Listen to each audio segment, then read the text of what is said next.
On today's episode of the McCann Dogs Podcast, it can be dicey at that age. Absolutely. To let the dog be up high.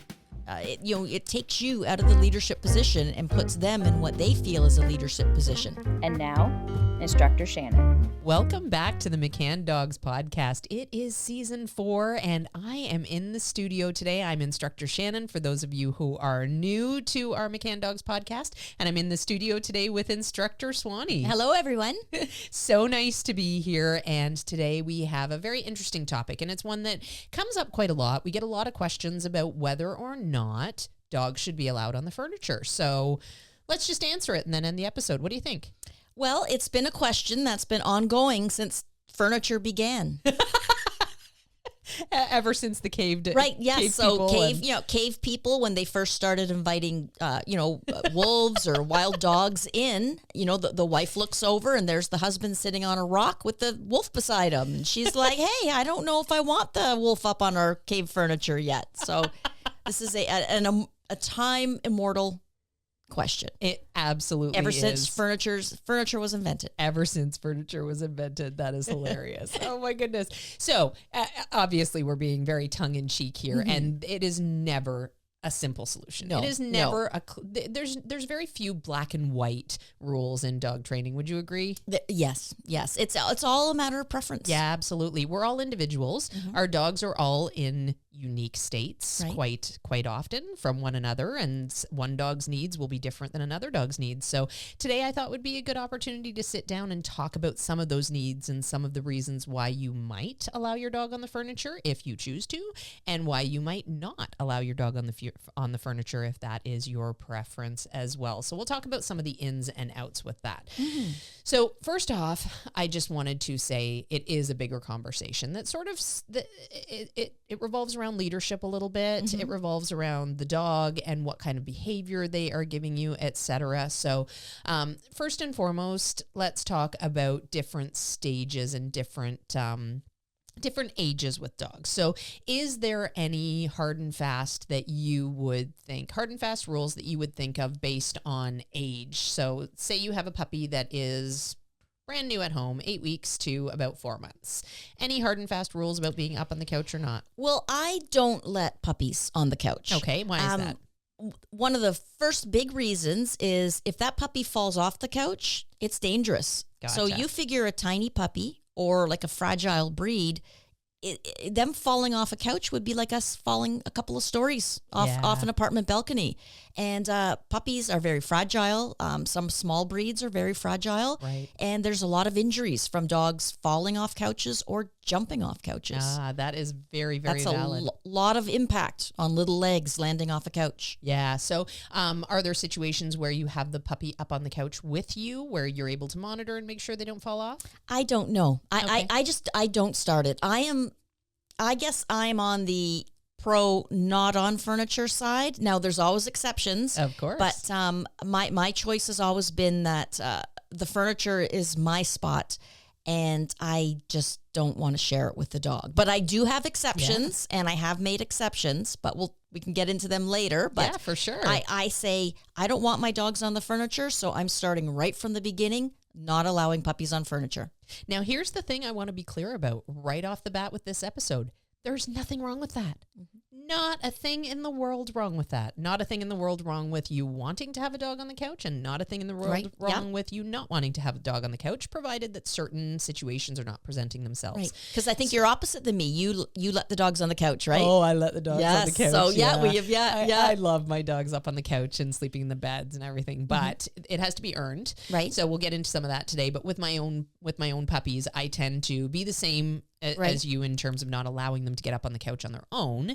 And we're really, we're strong proponents of making sure that our dogs are well managed as they're growing up, when they're puppies especially, and they're prone to get into mischief that might be harmful for them. We're always supervising, we're always directing their behavior.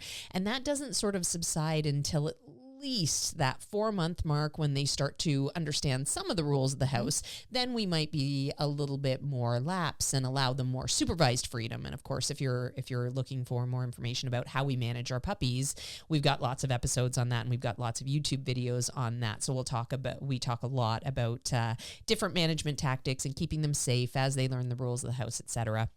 With my own puppies, if I'm not directly engaged with them, they are in their crates because I don't want to take a chance that they're running around and finding out that shoes are fun to chew on. And I don't want to take a chance that they try to leap on the couch and hurt themselves, etc. Right. Or chew the couch. Exactly. Yeah, couches are expensive. Yeah, so it's all very controlled. However, I do love a good snuggle. I am a snuggler when it comes to those puppies. And I also use that snuggle time to help establish that I'm not a threat when there are chewies around, etc. So when my puppies are youngsters, I spend a lot of time, if I'm relaxing for the evening, for example, I'm sitting down and I'm watching something on TV, I will, if my puppy's not in the crate resting and regaining their strength for the next exciting outing, they will be out with me, and I will typically have them snuggling with me on my lap, and I keep good control of them.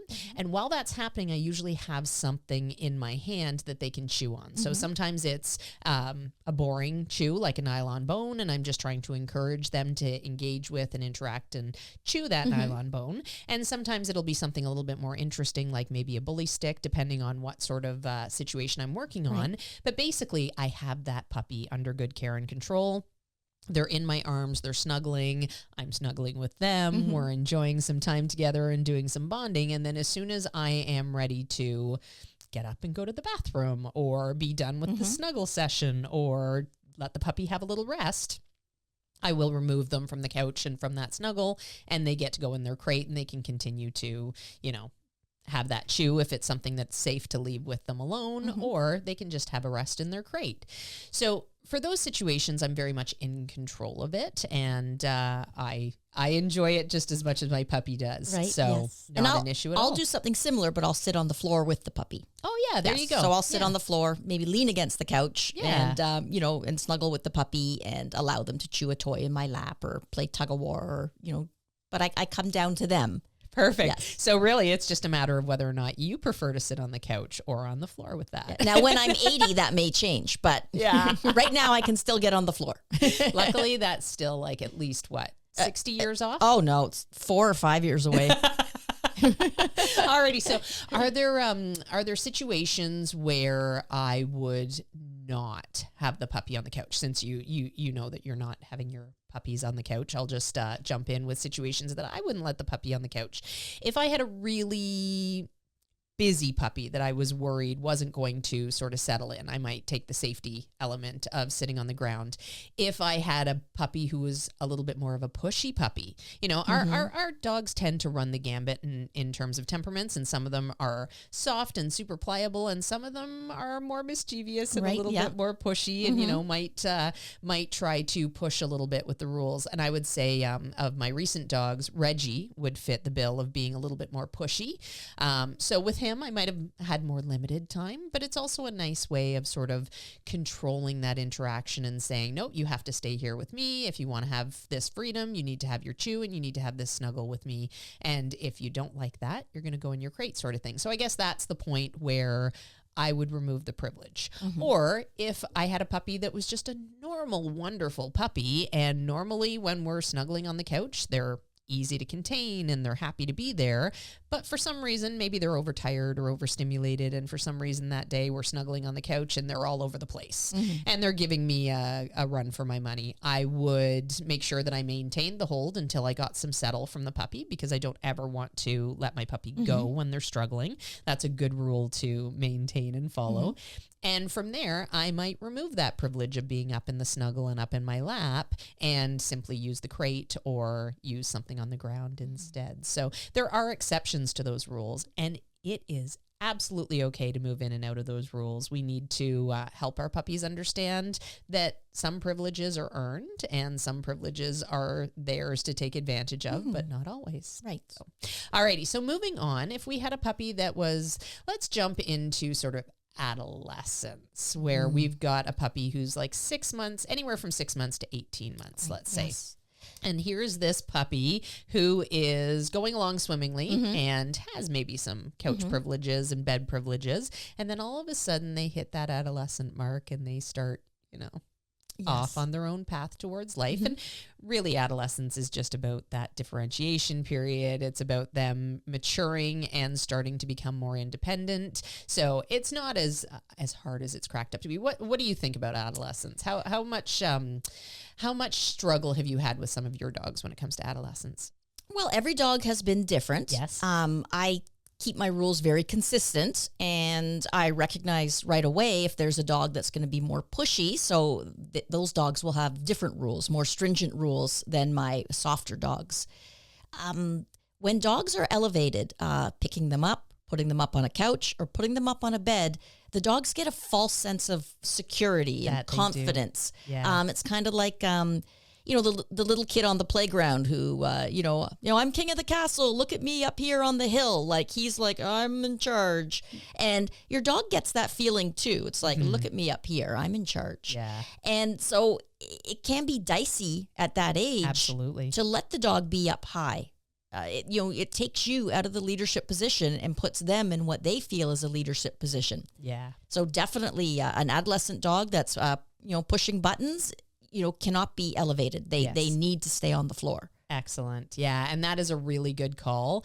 And I call them positions of status, when they're elevated, when they're up on the couch, et cetera, because the dog that is supposed to be taking care of all the rest of the dogs, the dog that is the leader, would be in a vantage point where they could see better if there was any sort of danger coming. So again, this is not how our dogs live anymore. However, these instincts are very deeply ingrained. So it's important to acknowledge that. It's important not to discount those feelings.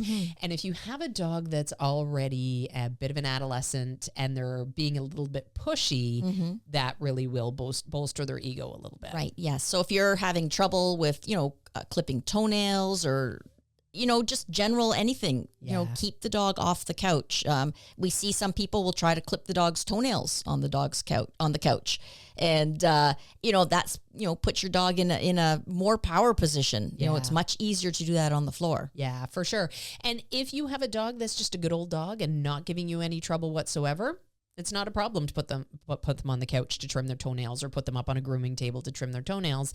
But if you have a dog that is pushing buttons, et cetera, it's definitely, you're well advised to try to strip out some of those elevated positions of status.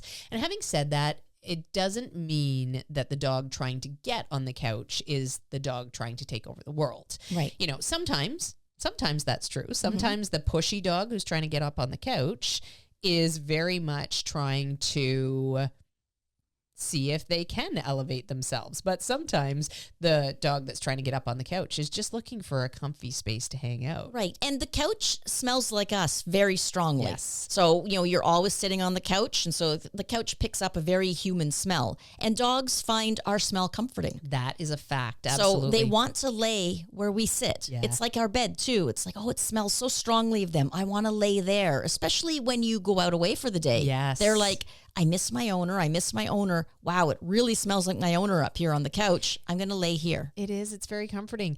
And actually, I want to touch on that for a minute because that is very valid for a lot of things. And a lot of times people will assume ill intent when they come home and something like their glasses have been chewed or the remote control has been chewed up by the dog. They assume that the dog is somehow trying to be vindictive and trying to get back at them, which could not be further from the truth. Dogs don't work in those terms. They're not revenge-seeking creatures. They're not plotting. They're just trying to self-soothe in that moment. Yes. And the thing that smells like you, your shoe that stinks like you, hopefully, maybe not, is the thing that's going to bring them comfort. And then, of course, if they start to sniff at that leads to licking, which leads to chewing. And then before you know it, the comfort of and the pastime of tearing apart a shoe has happened. And the human comes home and says, he only does it to my shoes. I'm so upset. But you should take it as a compliment and set your dog up for better. So if they are chewing random things in the house, probably means what? well, you're giving them too much freedom. Yeah, absolutely. They're not quite ready for the freedom that you're giving them. And if it is a habit that has started to sink in, you definitely want to reassess the freedom that you're giving your dog and see about using a crate in your absence and then reestablishing those rules as you can. Alrighty. So that was a good little segue. I think that was great. Yes. Now, in terms of the dog that is allowed up on the couch, what are some of the rules that you would think were important for the dog that is allowed up on the couch?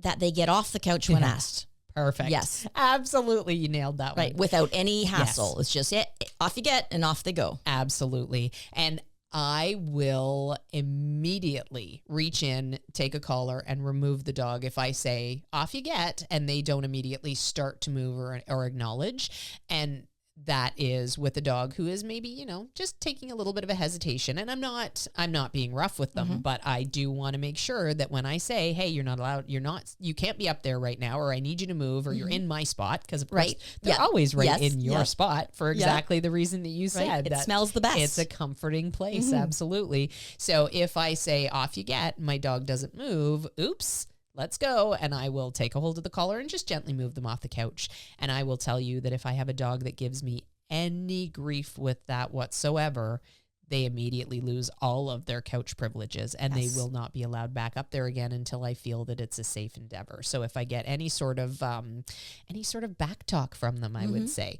and sometimes that can happen through adolescence, right? You know. Yeah. Were you going to say something? Yeah, I was just going to say that we do get that question. People say, I can't get the dog off the couch. He growls at me. Or when my husband comes to bed, the dog growls at him. He can't get the dog out of his spot. Yeah. And that's exactly what we're talking about right now. Yes. So as much as we like to say there are no black and whites, there's no black and white concrete anything with dogs. This one is an exception to that rule. If you get any sort of back talk, if you have trouble at all removing the dog from the couch, they need to lose that privilege right away so that you can establish understanding that leadership is in fact being called into question if they are trying to see if they can back you off when you ask them to move off of a position of status or out of a way through, if you're walking through a doorway and your dog is in the way laying down and you ask them to move and they give you any grief, it's a similar sort of thing. And right away, I would strip privilege from that dog so that we could reestablish that, you know what, I am the leader and you don't get to throw those questions at me. You need to comply, and then we'll have a wonderful life when you comply. So adolescents can come with some funny behaviors, and dogs will often test the waters. Right. So if you have a dog that has been fine up on the couch for a couple of months and everything's been good, and every time you've asked them to move, they've moved, and then all of a sudden you get this change in behavior, make note of it, make a change right away, and then there will likely be a time in the future where you can reestablish them being on the couch without it being a huge detriment. It's like a teenager. One night they have a curfew of 11, and one night at 11 o'clock they don't come home. They don't come home till 1 in the morning. You know what? They've pushed a boundary now. They've questioned you. So now something has to change. Absolutely. Privilege comes with responsible behavior. So these are things that you can ebb and flow as time goes on and as your dog goes through all the different development periods, from puppy to adolescent to adulthood. You can change these rules at will, and it's completely up to you to do so. So what are some of if you were to allow your dog up on the couch, and let's just say you're looking to allow them more privilege in their life and more freedom in their life, what are some of the things that you look for before you're willing to grant that freedom? Well, I'm looking for that they listen to me well. Right. So when I ask them to sit, they sit. When I ask them to lie down, they do. When I, call them over to me, they listen. Yeah. That they're housebroken. They, good one. Yeah, they aren't chewing things still, because it would be very easy for me to be watching a movie and my dog to be chewing the arm of the chair. Yeah. So I'm looking for general good behavior. Yes, absolutely. And that, of course, is established through good training. We talk a lot about dogs and dog instinct, and we talk a lot about how that doesn't necessarily fit well into our world. In a dog world, anything within reach would be up for chewing. Like, there's no reason why not. They don't know that this is a, 200 $2,000 couch. Oh, I yeah, guess couches, if yeah. you have a $200 couch, you can probably let the dog chew it. No, not really. Not really. But they don't understand the value Right. of items. All they understand is that it's good to chew, and Right. it feels good to chew, and it's fun to chew. Right, and so- tear apart. Dogs love to tear Yeah. things apart. So, Oh yeah, yes. that's it. Very instinctual. Yep, Absolutely. to tear. Yes, I'll give my dog my empty Tim Horton coffee cup, or maybe an old paper towel tube, and let them tear it up for fun. It's just And a they party. they enjoy that. Yeah, Yes, absolutely. Absolutely. So early supervision and making sure that you establish what is okay to chew and what is not okay to chew. All of those things, making sure that your dog understands the rules of the house. So, if I have that dog that is in adolescence and they're challenging anything, whether it is not listening to my voice out in the yard, if I have to keep calling and calling to get them to come in, I need to make a change. And it's not necessarily just that one thing. So first off, that one thing is important. I shouldn't let my dog ignore me ever.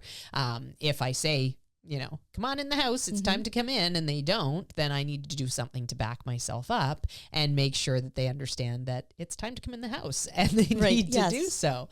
But in addition to that, it's all the other rules. It's being polite. It's being conscious of the rules. It's not having to get all the reminders about the rules as well. Right. So if I have a dog that is really struggling and I'm having to work really hard because they're in adolescence and they're starting to gain their independence and they're testing whether or not these rules still come into play, that dog is definitely not allowed on the furniture. I usually will strip a lot of the freedoms that they get away. They go back to having a life where, they spend their time in the crate when I can't supervise and can't interact with them. They come out and it's productive time. So it's not just lazy downtime in the house, which my adult dogs, of course, get lots of lazy downtime in the house. But that's because when they're adolescents, I don't take for granted that they understand what they should, and I'm still very quick to remove any of those freedoms. So can you think of any situations where you've had to backtrack on freedoms that you've offered in the home? I'm thinking. I'm thinking about like scenarios with young dogs. I'm sure. Yeah,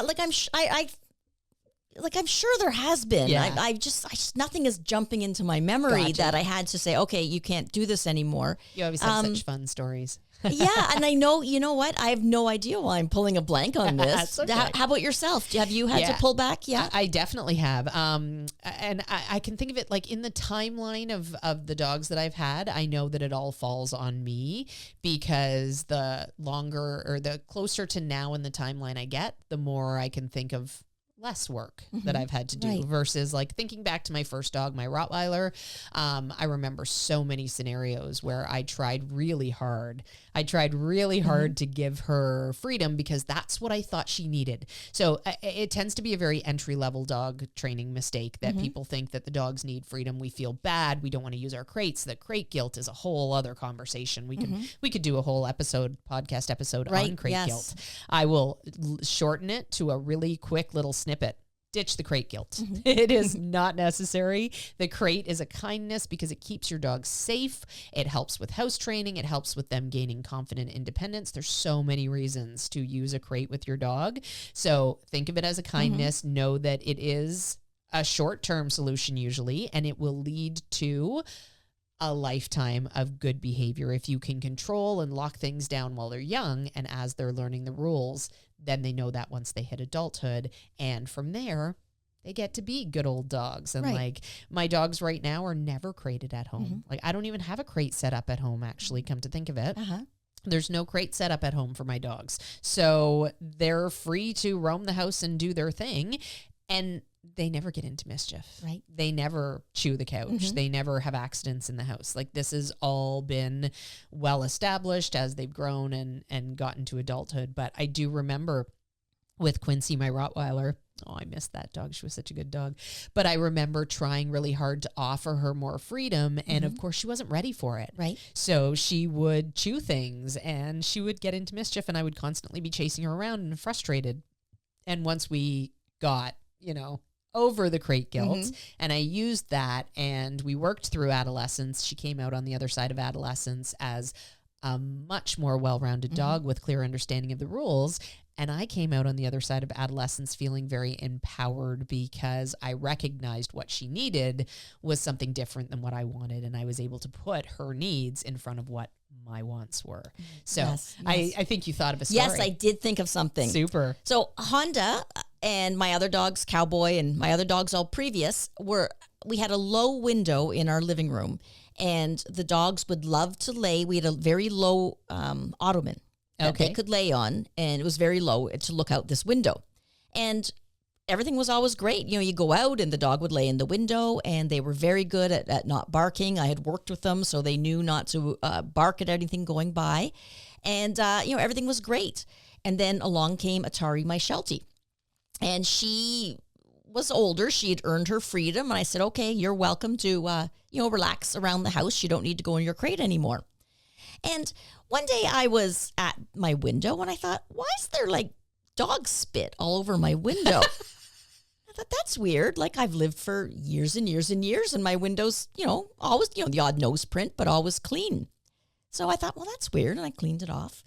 And then, a day or two later, my neighbor said, did you know that when you're not home, Atari is barking at the window? Oh. And I was like, oh, how dare she? So I came in and I thought that solves the mystery of why there's dog spit on my window. Oh my goodness. So, but I thought, but Honda has been for years and years and years enjoying looking out that window with no problems at all. So I decided that Atari had to go back in her crate and Honda could continue to look out the window. But the dog spit kept continuing. So I asked my neighbor, and my neighbor said, Honda barks at the window too. So he had never barked at the window for all those years. And then when he saw Atari barking at the window, he decided to join in. Oh, and now interesting. He had become a bad habit of I barking thought you at were the going to window. say it was a case of mistaken identity and your neighbor had misidentified your dogs and you had put the wrong dog back in the crate. So here, a dog who'd been great for years and years and years suddenly had a dog that showed bad behavior, and he decided to join in on her barking. So guess what? Both of them lost their window privileges. Yeah. So what I did at that point was just took the ottoman away. So now no one can look out the window. There you go. Problem solved. So they went back to having their freedom in the house, but they no longer had window access. Gotcha. Now, I would put the window access back when I was home. Okay. But when I was away, I just pulled it away so they couldn't get up to see at the window. So they lost their window access when I wasn't home. But it just goes to show that even a dog that has been good for years and years and years can suddenly start to display a poor behavior. Absolutely. So let's talk about that just for a second, because I want to make sure everybody is clear as to why it was okay when you're home and not okay when you're not home. So why did you take it away when you're not home? When I'm not home, I can't control the situation. You got it. So the dogs are allowed to rehearse the behavior over and over with no interruption from me. Yeah. Whereas when I'm home, at the very first peep out of them, I can motor into the living room and I can interrupt the behavior. And then I can say, okay, look, yes, there is a squirrel outside. Let's work on not barking at the squirrel. So I'll take a few moments to work on being quiet while we watch the squirrel. Perfect.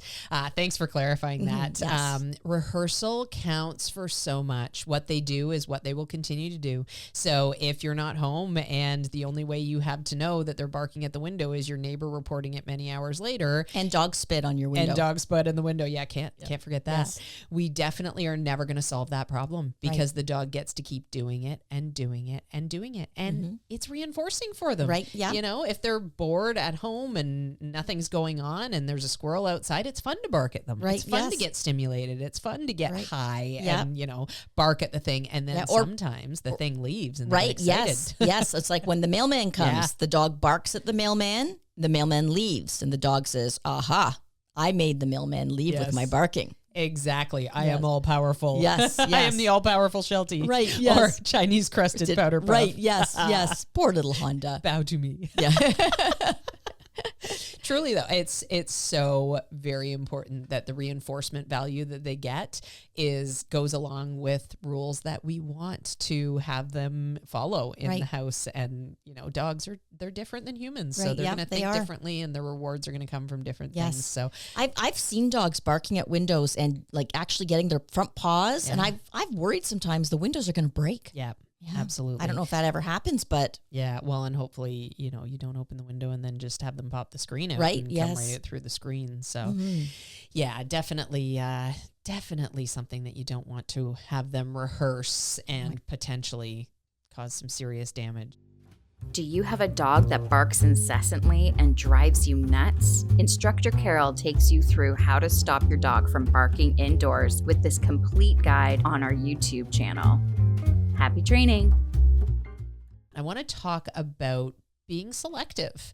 So, if you let your dog up on the couch, does that mean you have to let them up on every piece of furniture in your home, including your bed and your kitchen chairs and all that? No. All right. No. But you know what?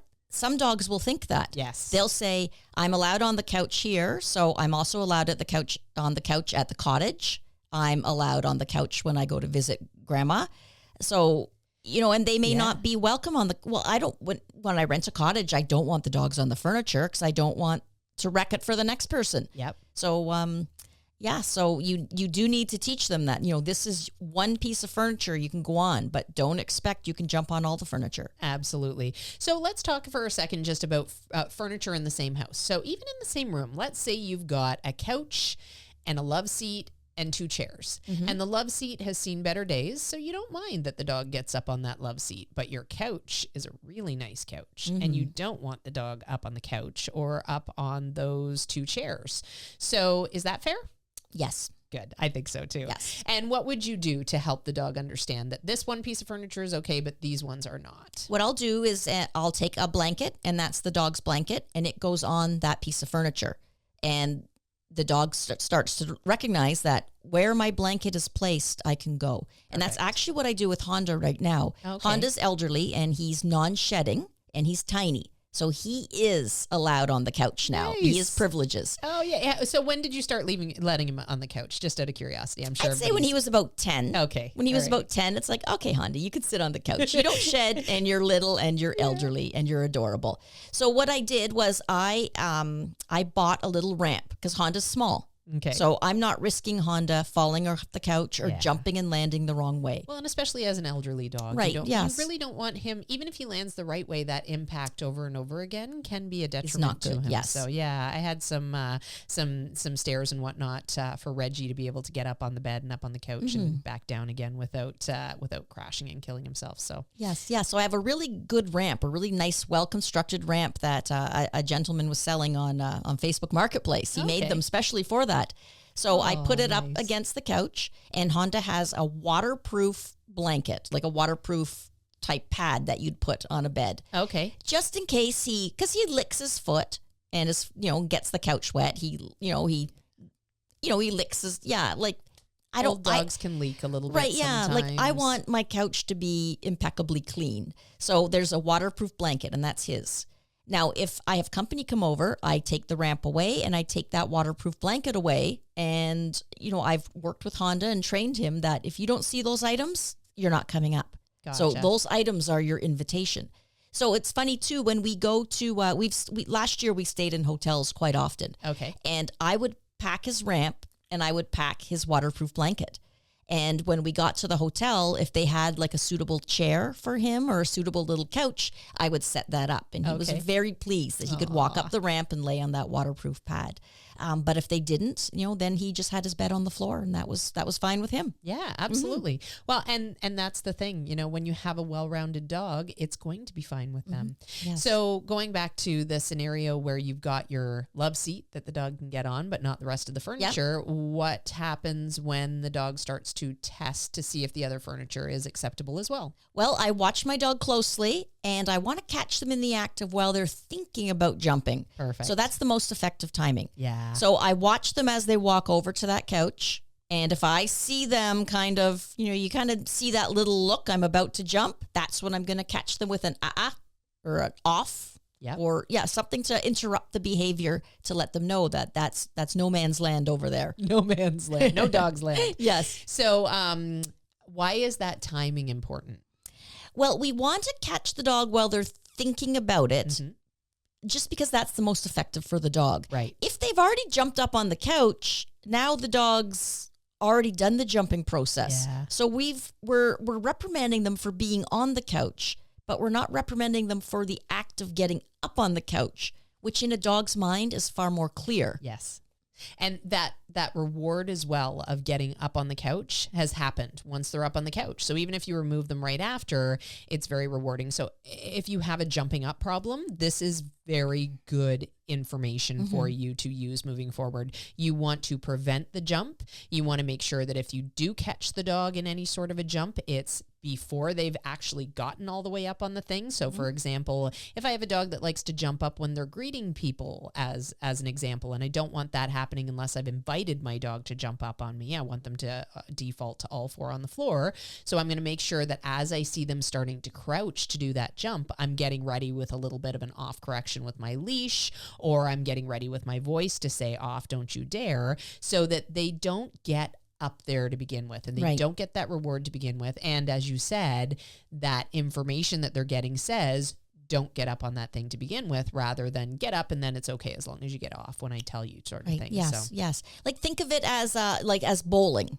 So you want the person not to throw the ball. So as you see their arm coming back, you're going to go, hey, don't throw the ball. Ah, this is a good one. I like this analogy. Yes, so, and then it stops. However, if you wait till they've released the ball, now the ball is a-rolling, and it's going down that alley. Going for the strike. It's too late.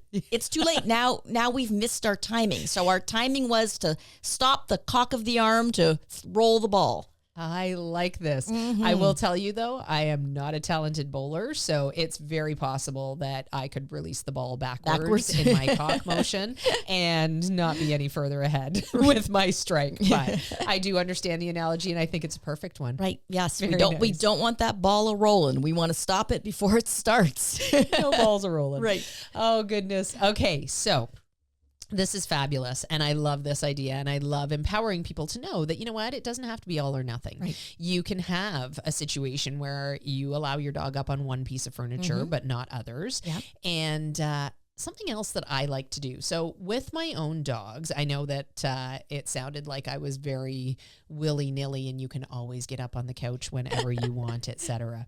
However, this is true of bed. When I'm in bed and I'm sleeping and my dogs want to get up on the bed or get off the bed, they can come and go as they please because I'm sleeping and I'm not going to try to have an invite system in the middle of the night. But when it comes to the couches, it's invite only.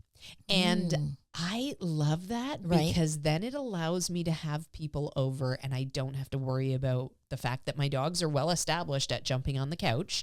They understand that they're allowed to be on the couch a lot of the times, but sometimes when I have guests over, I don't want my dogs on the couch because the guests might not want my dogs snuggling in their lap. You know, they, in all likelihood, they're okay with it. Most of my friends are dog friends.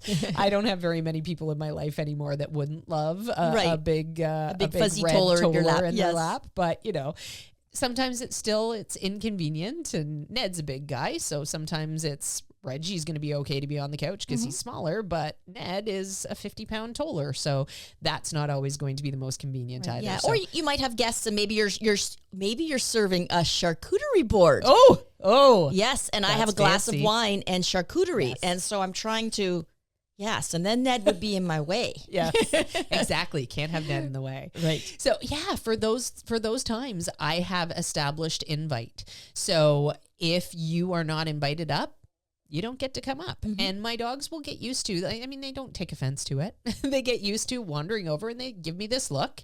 And I know what that look is. And I just say, yep, up you come. Or, nope, not right now. Right. Go on your bed. Or, nope, go away. Because we always provide our dogs like comfy dog beds on the floor. Of course. Yes. Absolutely. It's not like the couch is the only comfy place in the room. Yeah, like, absolutely. I've seen my son be far happier laying in one of the dog's beds than sitting on the couch because the beds are comfy. Yes, absolutely. They, you know what, truly, I don't think I will ever be without a dog bed because I use it for so much more than just them laying on their beds. I use it as a target place. I use it as, you know, my doorbell rings and I send my dogs to their beds. Yep. Right? So doorbell rings and I go, oh, somebody's at the door, on your beds, guys. And then I can go and deal with whoever's at the door. And of course, this is well established through training. I don't just expect them to understand. I've taught them and I've worked through systematically adding distractions, etc. But there's all sorts of situations. If I am preparing food in the kitchen. Yeah. Okay, guys, go on your bed because I don't want a chance that if I drop something, I don't have control over who gets it or what. Yes. I don't want my dogs all standing around me while I'm cooking or cutting things up and waiting for that one morsel to fall that they're all going to compete over, sort of thing. So for situations to help have some control and make sure that I have a peaceful multi-dog household, I love having those beds. Yes. So I will always have those beds somewhere, and I spend a lot of time teaching them how to acknowledge, how to stay on, and how to be sent to the bed. Yes. I use my beds a lot when I'm wrapping gifts and presents. Oh. So I'm a wrapper. I don't like where's I don't my like gift present? bags. Well, remember what we discussed earlier, that no gifts for you. Oh. No, I'm a wrapper. I don't like gift bags. So I love wrapping things. Okay. But I always wrap on the floor because I just need the space. I need far bigger space than a table can provide. And I find that the dogs always want to help with the wrapping of the paper. Of course. Yes. And so my tape gets filled with dog hair. And my son always says, it's not Christmas if there's no dog hair in the tape. I love it. I love it. And So I think so many of our listeners would love that. Right, yes. So it's go lie down in your beds. I expect they're still going to somehow get dog hair in the tape. I don't know how that happens, but as Ty says, it's not Christmas without dog hair all sticking out of your present. Yeah, those magical Yes. fibers of joy. It's not shedding, it's Right. magical fibers of joy. Yes. Perfect. Yeah, so having a bed for them to go to is really handy, even if you do allow them on the couch. But yeah, I love having that option of saying, nope, not right now. Right. And they just go, okay, Right. no Yes. problem. And Yes. it's never an argument and it's never an issue. It could be because they're damp from having a bath. You Yeah. just got them out of the tub, and of course they want to jump up on the couch and dry off. Oh, yeah. But we don't want that. So yeah, yeah. Or it could be that they've just been outdoors, and maybe you're worrying that, I wonder if they picked up a tick. Well, I want to watch my show first, but maybe I should check for ticks. But I want to watch my show. Stay off the couch. I'm watching my show. Then I'll check for ticks. Yeah. You know what? I love that. That's Right. very convenient and very handy. Yes. Perfect. Yeah. And you know how much then my shows mean to me. Yes. Yes. Of course. Very important. Right. Alrighty, well, this was a fun episode to do, and I hope that it has been enlightening for anybody who's confused. We tend to get a lot of comments. We released a video recently called 10 things dog trainers would never do. And in some of the scenes, I had Ned in one of the scenes up on the couch beside me. And then I had a little, our caretaker's little Shih Tzu cross up on the couch with me in another scene. And we got some comments that, that's a no-no in my house. I'm surprised you let your dogs on the couch. I would never do that. And I just wanted to clarify with some gray areas that it's not always black and white. And a lot of it is completely your call. If you don't want the dog to be on the couch because you don't like drool and fur all over your couch, hey, there's nothing wrong with that. And that's mine. Yeah. I don't want. Nobody thinks you're mean. Right. Yeah. Nobody That's all of a sudden does, I think people think I'm mean or No, I just in There's the past. lots of people who feel good because they heard you say that, and now they don't have to feel mean. Yes. I just don't want fur on my couch. I don't want drool on my couch. I don't want my dog licking his paw or his private parts on my couch. My couch is it's my private domain. There you go. Yes, but when like Atari passed away last fall unexpectedly at the age of 6, and I knew for a few months that she was going to pass away, and I brought her up on the couch then because. And maybe I shouldn't talk about this, but it's because it's sad. But you know what? I would pick. She was unable to jump on the couch because of a lot of her issues. But I would pick her up and let her sit up on the couch, and to have that special time. But it is completely up to you. And I have dogs that have lived happily. Not coming up on my couch. And on that note, we're both crying. I know. That was a terrible thing to say. Why did I bring that up? But I wanted to share it with people. Yes. And it's warm and loving. And on that note, yes, we're crying, but we're laughing too. Yes. I'm Instructor Shannon. I'm Instructor Swanny. Happy training. Yes. The McCann Dogs podcast is brought to you by McCann Professional Dog Trainers. We help dog owners to have a well-behaved, four-legged family member. Please give us a call at 905-659-1888 or visit us at mccanndogs.com. Happy training!